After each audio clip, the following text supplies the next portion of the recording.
హర్ముద్ జలసంధి ప్రపంచ దేశాల ఇంధన అవసరాలను తీర్చే అత్యంత కీలకమైన జలమార్గం. ఇప్పుడు ఈ మార్గం యుద్ధ మేఘాల మధ్య చిక్కుకుంది. ఇరాన్ దిగ్బంధంతో నిలిచిపోయిన చమురు సరఫరాను పునరుద్ధరించేందుకు యునైటెడ్ అరబ్ ఎమిరేట్స్ యుఏఈ సంచలన నిర్ణయం తీసుకుంది. కేవలం చర్చలకు పరిమితం కాకుండా అవసరమైతే సైనిక బలగాలతోనైనా సరే హర్ముద్ జలసంధిని తెరిపించేందుకు సిద్ధమని ప్రకటించింది.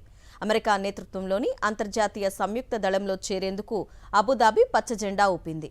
ఈ వ్యూహాత్మక అడుగు వెనుక ఉన్న అసలు కారణాలేంటి? యుఏఈ ఎందుకు యుద్ధానికి సిద్ధపడుతోంది?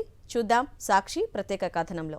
మధ్యప్రాచ్యంలో యుద్ధ జ్వాలలు ఎగిసిపడుతున్న వేళ ప్రపంచ ఆర్థిక వ్యవస్థకు ఊపిరిపోసే హార్ముజ్ జలసంధి చుట్టూ ఉత్కంఠ రేపుతోంది.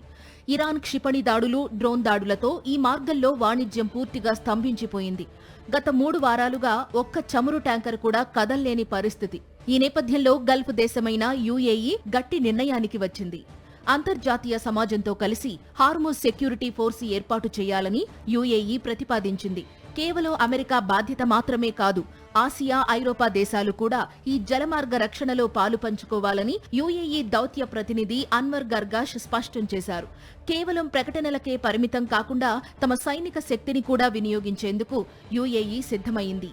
నిజానికి గతంలో ఇరాన్తో వాణిజ్య సంబంధాలను కాపాడుకుంటూ వచ్చిన యుఏఈ ఇప్పుడు ఆ దేశంపై ఆగ్రహంగా ఉంది. తన గడ్డపై జరుగుతున్న దాడులను ఇక ఏమాత్రం సహించబోమని అబుదాబి హెచ్చరించింది. హార్ముజ్ మూతపడడం వల్ల గ్లోబల్ మార్కెట్లో క్రూడ్ ఆయిల్ ధరలు ఆకాశాన్ని తాకడమే కాకుండా ఎరువులు మరియు ఆహార పదార్థాల రవాణా కూడా నిలిచిపోయింది. ఇది ప్రపంచ ఆహార భద్రతకే ముప్పుగా మారింది. కూడా ఈ విషయంలో యుఏఈతో సంప్రదింపులు జరుపుతోంది. మరోవైపు యుఎన్ భద్రతా మండలిలో బహ్రెయిన్తో కలిసి యుఏఈ ఒక తీర్మానాన్ని కూడా ప్రవేశపెట్టేందుకు కసరత్తు చేస్తోంది. అయితే రష్యా, చైనా వంటి దేశాలు దీనిని ఎలా స్వీకరిస్తాయన్నది ఇప్పుడు ఆసక్తికరంగా మారింది. ఏది ఏమైనా తన ఆర్థిక మూలాలను కాపాడుకునేందుకు యుఏఈ యుద్ధానికైనా సిద్ధమన్న సంకేతాలు ఇవ్వడం ఇప్పుడు పశ్చిమాసియా రాజకీయాల్లో పెనుమార్పులకు దారితీస్తోంది.